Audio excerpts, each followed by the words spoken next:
اب آ جائیے سورۃ الحج کی آیت نمبر 34 کی طرف۔ یہاں بھی دیکھیے اللہ تعالیٰ کہتا ہے جانوروں پر اللہ کا نام لو، اور اللہ کا نام لیے بغیر جانور حلال نہیں ہوتا۔ وَلِكُلِّ أُمَّةٍ جَعَلْنَا مَنْسَكًا لِيَذْكُرُوا اسْمَ اللَّهِ، ہم نے ہر امت کے لیے قربانی کا اور منسک مقرر کر دیا، ایک قاعدہ مقرر کر دیا ہے، تاکہ لِيَذْكُرُوا اسْمَ اللَّهِ، تاکہ آپ اللہ کا نام لیں، عَلَى مَا رَزَقَهُم مِّن بَهِیمَةِ الْأَنْعَامِ، جو جانور اللہ تعالیٰ نے ہمیں بخشے ہیں۔ تو اور اللہ کا جب نام لیتے ہیں تو ہم کس چیز کا اقرار کرتے ہیں؟ توحید کا۔ اللہ ایک ہے، پیدا کرنے والا ایک ہے، اس نظام کو چلانے والا رب ایک ہے، معبود ایک ہے، الہ ایک ہے، طاقت صرف ایک ہے، طاقت کا سرچشمہ صرف اللہ ہے، حکم دینے والا وہی ہے، حاکم وہی ہے، شارع وہی ہے، شریعت دینے والا وہی ہے۔ فَإِلَٰهُكُمْ إِلَٰهٌ وَاحِدٌ، تو سنو لوگو، تم لوگوں کا الہ ایک الہ ہے، خدائے واحد ہے۔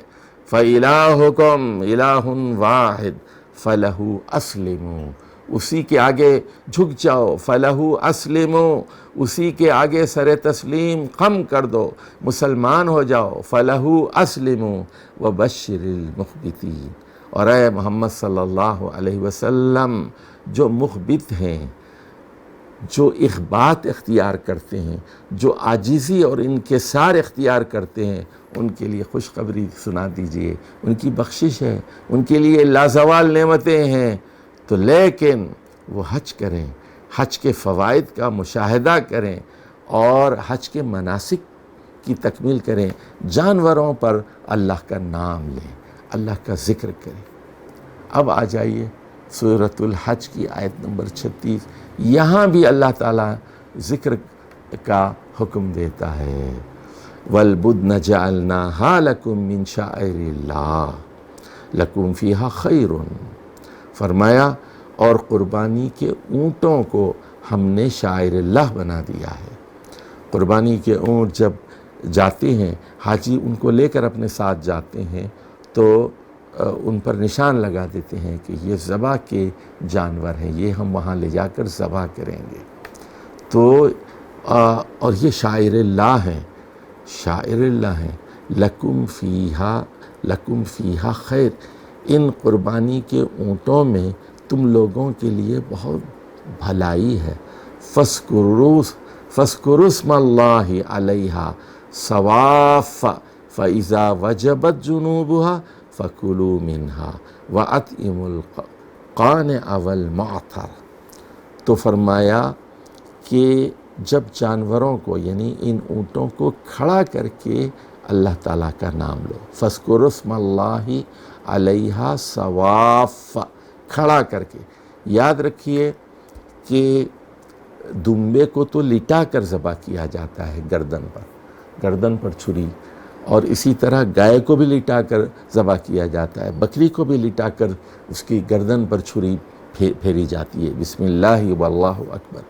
لیکن اونٹ کو کھڑا کر کے ذبح کیا جاتا ہے، اس کو نہر کہتے ہیں، اور اس کا طریقہ کار یہ ہے کہ اس کی جو داہنی ٹانگ ہے اس کو موڑ دیا جاتا ہے، یہ جو ٹانگ ہے اس کو اس طرح موڑ دیا جاتا ہے اور اس کو باندھ دیا جاتا ہے۔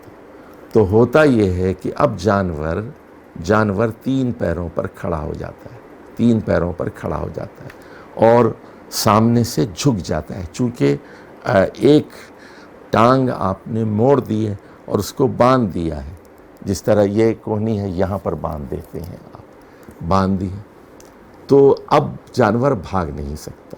اچھا، دوسری چیز یہ ہوتی ہے کہ وہ اونچا ہے، اس کی گردن اب نیچے ہو جاتی ہے، چونکہ آپ نے ایک داہنی ٹانگ کو باندھ دیا ہے، اور خنجر لیتے ہیں، تیز خنجر، جمیع جسے کہتے ہیں، بڑا چاقو، اور اس کی گردن کی یہاں جو رگ ہوتی ہے اس کے اوپر ایک ہی وار سے اس شہرک کو کاٹ دیتے ہیں، جس کے نتیجے میں خون کا ایک فوارہ ابل پڑتا ہے، اور اس کے بعد فَإِذَا وَجَبَتْ جُنُوبُهَا، ہوتا یہ ہے کہ پھر جانور وہ ایک پہلو پر گر جاتا ہے اور سارا خون نکل جاتا ہے اس کو، وہ بھاگ نہیں سکتا۔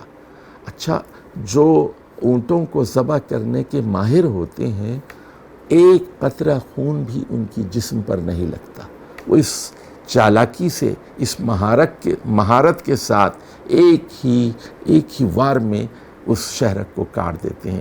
تیز جمیہ ہوتا ہے، تیز چھری ہوتی ہے ان کی، اور ذرا بڑی ہوتی ہے، ایک ایسے مار دیتے ہیں، بس بسم اللہ واللہ اکبر۔ فرمایا جب وہ جانور ٹھنڈے ہو جائیں اور وہ پہلو پر گر جائیں، فَإِذَا وَجَبَتْ جُنُوبُهَا فَكُلُوا مِنْهَا، تو اس میں سے خود بھی کھاؤ، وَأَطْعِمُوا الْقَانِعَ، اور جو قناعت کیے بیٹھے ہیں، جو مانگتے نہیں ان کو بھی دے سکتے ہیں، وَالْمُعْتَرَ، اور جو سوال کریں، جو اپنی حاجت پیش کریں ان کو بھی کھلاؤ۔ یعنی قربانی کے گوشت اور قربانی کے جانور کے تمام اعضاء میں 3 حصے ہو گئے، ایک خود آپ کا اپنا حصہ ہے، گھر والوں کا حصہ ہے، ایک قانے کا ہے جو مانگتا نہیں، جو قناعت کیے بیٹھا ہے، اور ایک معتر ہے جو حاجت اپنی رکھتا ہے۔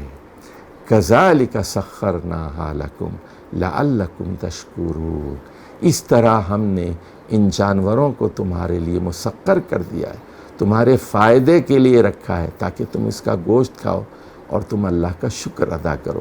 اب دیکھو یہاں یہ بات معلوم ہوئی کہ جب آپ یہ گوشت کھائیں، اللہ کی نعمتوں سے فیضیاب ہوں، تو الشکر للہ کے کلمات آپ کے دل میں ہوں، دماغ میں ہوں اور زبان پر ہوں، الحمدللہ، اشکر للہ، یہی تو ذکر ہے، یہی تو اللہ کی یاد ہے۔ اب آ جائیے اگلی آیت کی طرف دیکھتے ہیں کہ آیت نمبر 37 سورۃ الحج کی کیا کہتی ہے۔ تو یہاں حج کی روح کی وضاحت کی جا رہی ہے، دیکھیں، اور یہاں بھی اللہ کے ذکر کا حکم دیا جا رہا ہے، اور کہا گیا لَن يَنَالَ اللَّهَ لُحُومُهَا وَلَا دِمَاؤُهَا، یاد رکھو اللہ تعالیٰ کو ان جانوروں کا گوشت نہیں پہنچتا، وَلَا دِمَاؤُهَا، اور نہ یہ خون پہنچتا ہے۔ ایام جاہلیت میں لوگ یہ کرتے تھے کہ جانور کو ذبح کر کے اس کا گوشت خانہ کعبہ کی دیواروں پہ مارتے تھے اور کہتے تھے کہ یہ اللہ کے لیے ہے، اس کا گوشت اور اس کا خون بھی وہ خانہ کعبہ کی دیواروں پر پھینکتے تھے کہ یہ اللہ کے لیے۔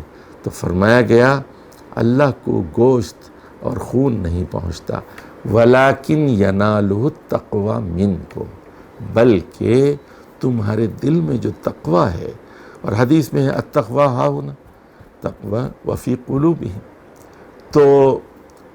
تو یہ اللہ کو پہنچتا ہے، وہ کیفیت، وہ خوف اور تقوی کی کیفیت، وہ دلی جذبات اللہ تعالیٰ کو پہنچتے ہیں۔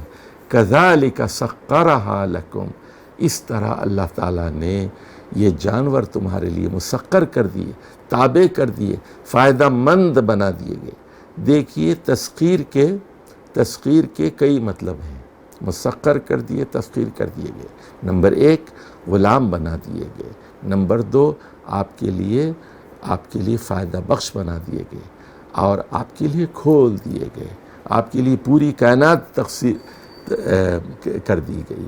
لِتُكَبِّرُوا اللَّهَ عَلَىٰ مَا هَدَاكُمْ، تاکہ آپ اللہ کی تکبیر کہیں، اللہ اکبر کہیں، اللہ اکبر کہیں۔ لِتُكَبِّرُوا اللَّهَ عَلَىٰ مَا هَدَاكُمْ، جو ہدایت اللہ نے آپ کو دی ہے، توحید کی ہدایت، اسلام کی ہدایت، شریعت کی ہدایت، نماز روزوں کی اور حج کی ہدایت، پورے نظام زندگی کی ہدایت۔ لِتُكَبِّرُوا اللَّهَ عَلَىٰ مَا هَدَاكُمْ، کہ وہی حکم دینے والا ہے، وہی اللہ اکبر سب سے بڑا وہ ہے۔ وَبَشِّرِ الْمُحْسِنِينَ، اے محمد صلی اللہ علیہ وسلم محسنین کو، جو احسان کرتے ہیں، بھلائی کے کام کرتے ہیں، نیک اعمال کرتے ہیں، آپ خوشخبری دے دیجئے۔ وَبَشِّرِ الْمُحْسِنِينَ، محسنین کو خوشخبری سنائیے، ان کے لیے دنیا کی نعمتیں اور بھلائیاں بھی ہیں، آخرت کی نعمتیں اور بھلائیاں بھی ہیں، اور انہیں دوزخ کے عذاب سے بچا لیا جائے گا۔ والسلام علیکم ورحمۃ اللہ وبرکاتہ۔